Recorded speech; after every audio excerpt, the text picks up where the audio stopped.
مرکز کی انجیل، اس کا پہلا باب جو 45 آیات پر مشتمل ہے۔ یسوع مسیح ابن خدا کی خوشخبری کا شروع۔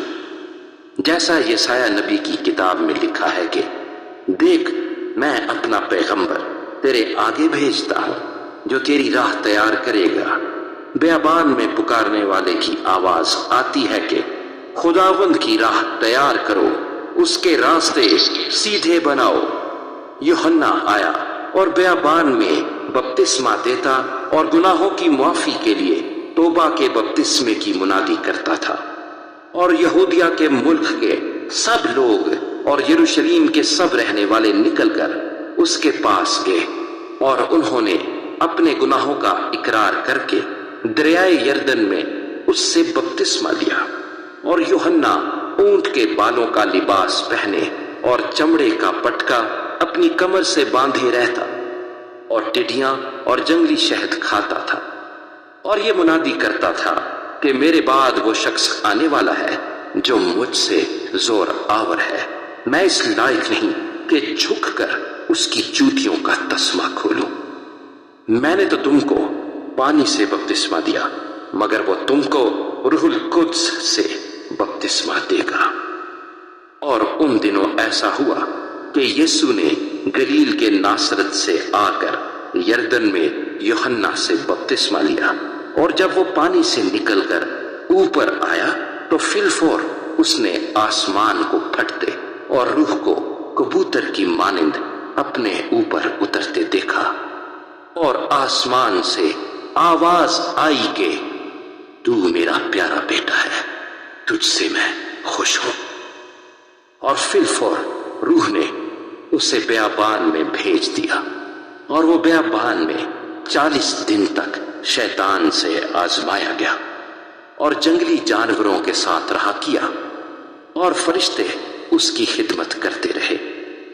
پھر یوحنا کے پکڑوائے جانے کے بعد یسوع نے گلیل میں آ کر خدا کی خوشخبری کی منادی کی، اور کہا کہ وقت پورا ہو گیا ہے اور خدا کی بادشاہی نزدیک آ گئی ہے، توبہ کرو اور خوشخبری پر ایمان لاؤ۔ اور گلیل کی جھیل کے کنارے کنارے جاتے ہوئے اس نے شمعون اور شمعون کے بھائی اندریاس کو جھیل میں جال ڈالتے دیکھا، کیونکہ وہ ماہی گیر تھے، اور یسوع نے ان سے کہا میرے پیچھے چلے آؤ تو میں تم کو آدم گیر بناؤں گا۔ وہ فی الفور جال چھوڑ کر اس کے پیچھے ہو لیے، اور تھوڑی دور بڑھ کر اس نے زبدی کے بیٹے یعقوب اور اس کے بھائی یوحنا کو کشتی پر جالوں کی مرمت کرتے دیکھا۔ اس نے فی الفور ان کو بلایا، اور وہ اپنے باپ زبدی کو کشتی پر مزدوروں کے ساتھ چھوڑ کر اس کے پیچھے ہو لیے۔ پھر وہ کفرنہوم میں داخل ہوئے، اور وہ فی الفور سبت کے دن عبادت خانے میں جا کر تعلیم دینے لگا، اور لوگ اس کی تعلیم سے حیران ہوئے، کیونکہ وہ ان کو فقیہوں کی طرح نہیں بلکہ صاحب اختیار کی طرح تعلیم دیتا تھا۔ اور فی الفور ان کے عبادت خانے میں ایک شخص ملا جس میں ناپاک روح تھی۔ وہ یوں کہہ کر چلایا کہ اے یسوع ناصری، ہمیں تجھ سے کیا کام؟ کیا تو ہم کو ہلاک کرنے آیا ہے؟ میں تجھے جانتا ہوں کہ تو کون ہے، تو خدا کا قدوس ہے۔ یسوع نے اسے جھڑک کر کہا چپ رہ اور اس میں سے نکل جا۔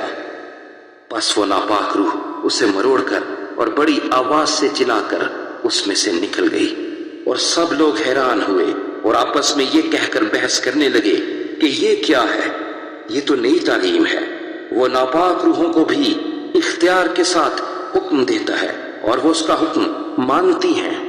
اور فی الفور اس کی شہرت گلیل کی اس تمام نواحی میں ہر جگہ پھیل گئی، اور وہ فی الفور عبادت خانے سے نکل کر یعقوب اور یوحنا کے ساتھ شمعون اور اندریاس کے گھر آئے۔ شمعون کی ساس تپ میں پڑی تھی، اور انہوں نے فی الفور اس کی خبر اسے دی۔ اس نے پاس جا کر اس کا ہاتھ پکڑ کر اسے اٹھایا، اور تپ اس پر سے اتر گئی، اور وہ ان کی خدمت کرنے لگی۔ شام کو جب سورج ڈوب گیا تو لوگ سب بیماروں کو اور ان کو جن میں بدروحیں تھیں اس کے پاس لائے، اور سارا شہر دروازے پر جمع ہو گیا، اور اس نے بہتوں کو جو طرح طرح کی بیماریوں میں گرفتار تھے اچھا کیا، اور بہت سی بدروحوں کو نکالا، اور بدروحوں کو بولنے نہ دیا کیونکہ وہ اسے پہچانتی تھیں۔ اور صبح ہی دن نکلنے سے بہت پہلے وہ اٹھ کر نکلا اور ایک ویران جگہ میں گیا اور وہاں دعا کی، اور شمعون اور اس کے ساتھی اس کے پیچھے گئے، اور جب وہ ملا تو اس سے کہا کہ سب لوگ تجھے ڈھونڈ رہے ہیں۔ اس نے ان سے کہا آؤ ہم اور کہیں آس پاس کے شہروں میں چلیں تاکہ میں وہاں بھی منادی کروں، کیونکہ میں اسی لیے نکلا ہوں۔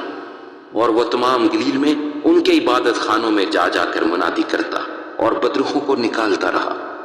اور ایک کوڑی نے اس کے پاس آ کر اس کی منت کی اور اس کے سامنے گھٹنے ٹیک کر اس سے کہا اگر تو چاہے تو مجھے پاک صاف کر سکتا ہے۔ اس نے اس پر ترس کھا کر ہاتھ بڑھایا اور اسے چھو کر اس سے کہا میں چاہتا ہوں تو پاک صاف ہو جا، اور فی الفور اس کا کوڑ جاتا رہا اور وہ پاک صاف ہو گیا۔ اور اس نے اسے تاکید کر کے فی الفور رخصت کیا اور اس سے کہا خبردار کسی سے کچھ نہ کہنا، مگر جا کر اپنی تئیں کاہن کو دکھا، اور اپنے پاک صاف ہو جانے کی بابت ان چیزوں کو جو موسیٰ نے مقرر کی نظر گزران، تاکہ ان کے لیے گواہی ہو۔ لیکن وہ باہر جا کر بہت چرچا کرنے لگا اور اس بات کو ایسا مشہور کیا کہ یسوع شہر میں پھر زہرہ داخل نہ ہو سکا، بلکہ باہر ویران مقاموں میں رہا، اور لوگ چاروں طرف سے اس کے پاس آتے تھے۔